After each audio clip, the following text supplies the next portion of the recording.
Now you are going to implement the AXI agent components, which are the sequencer, driver and monitor. And before that you will be implementing an AXI config object, which is extending from the UVM base object, that is the UVM object class. And in that you are adding all the interface handles for the particular AXI agent. So in every AXI channel there are 5 different separate channels, which are the write address, data and response, and read address and read data. So we are adding virtual interface handles for all these AXI channels in the config object. And if at all, if some other configuration objects is needed for the edge, those can be added here. Now the AXI sequencer, which is just a type of UVM sequencer which parameterized AXI transactions, and we are naming it as AXI master sequence. So this is a technique.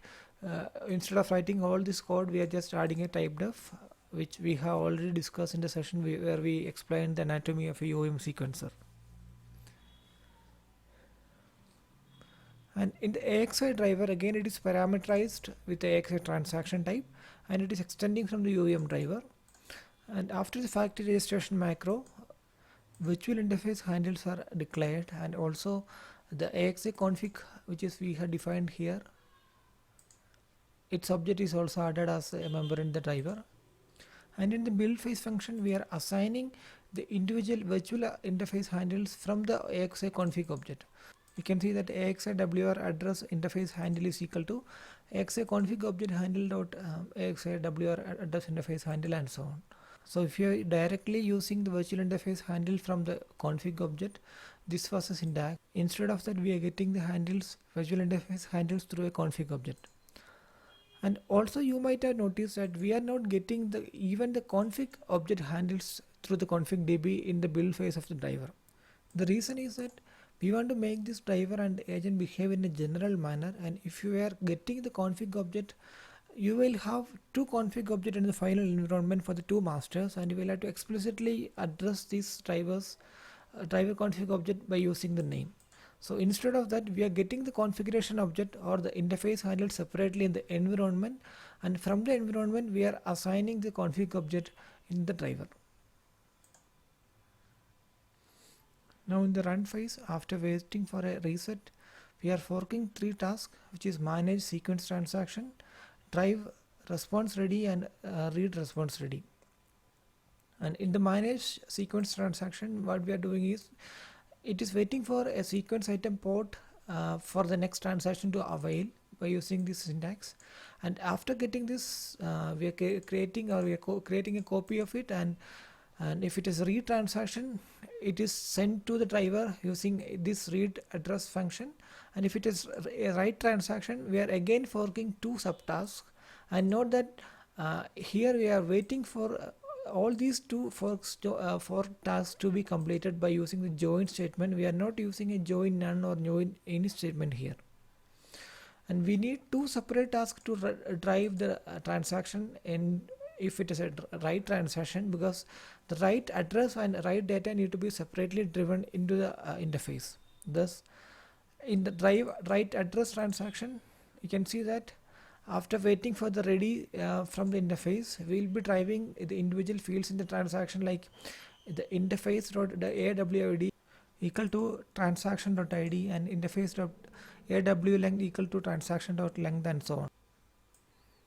I am just showing you the definition of the interface here. This is for your reference. So this is a definition of AXI write address interface. So you can see that AWID, AWADDR length, all these are the individual fields that we had seen in the Excel sheet. So these are the individual fields.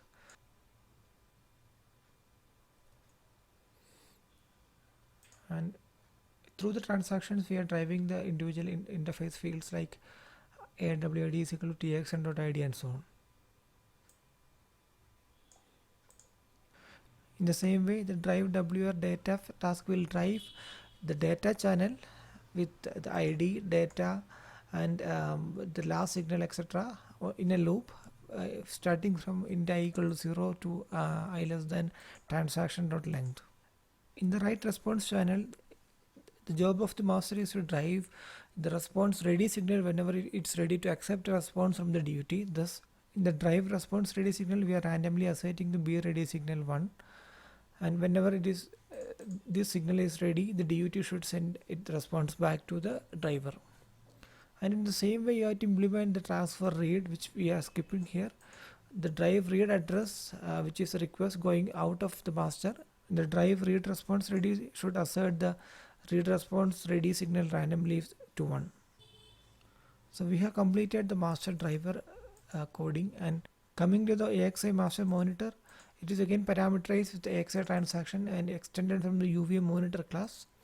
It contains the configuration object and all the virtual interface handles. Apart from that, it is containing two analysis ports like AXI write airport and read airport.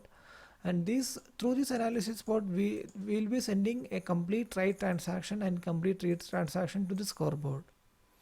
And these two members are to manage or to coordinate between the write address and write data channels. And you can see in the build phase function, you have to assign the interface handles from the configuration handle. And in the run phase, you can see that 5 different tasks are forked together. The individual task will monitor the individual interface, and whenever we have a complete transaction available in all these three write channels, this transaction will be sent through the write airport, and whenever a complete read transaction is available in these two channels, this will be sent through the read airport. I'm not going into deep of this implementation, but you can just see that whenever we have a complete write transaction is available, that is when a write transaction is sent in the address and data and it is completed, that is monitored and that is sent back through the AXI WR airport. Thus you have completed writing the driver and the monitor, and you are wrapping it around in an agent here. So this is the AXI master agent, which is extending from the UVM agent, and it has handles to the sequencer, driver and monitor. So the AXI master sequencer, the AXI master driver and AXI master monitor are declared here, and also there is a configuration object available here as a member, and 2 analysis ports, that is the write airport and the re-analysis port, are also declared. And you can see in the build phase function, we are creating all these instances of the sequencer, driver and monitor, and if you want, you can see whether this particular agent is active or passive, and based on that you can exclude the instantiation or the creation of that sequencer and driver. And also you should always use the factory registration to create instances of all these 3 components, and you can directly use the new function to create the 2 airports, that is write analysis port and the read analysis port. Remember that we have an AXI config object in the AXI config object in the driver and in the monitor class, and we are assigning the driver.axi config is equal to the AXI config available in the agent, and in the same way the monitor.axi config handle is equal to this config handle. And this config handle, that is the config handle in the agent, is filled in the environment. We are getting the configuration object in the environment through the config DB, and the per agent, that is agent 1 and agent 2, which is corresponding to AXI master 1 and master 2, we will be assigning the individual configuration separately in the environment class. Now in the connect phase function, you have to connect the sequencer and driver using the built-in seek item port and export. That AXI master driver handle.seek item port.connect to the sequencer export. Also you should connect the write and read analysis ports in the monitor to those ports that we have declared in the agent. Thus we have created an agent named AXI agent. It got a sequencer, a driver and monitor, and we have connected the sequencer and driver together, and also the 2 analysis ports in the monitor to the 2 analysis ports in the agent class.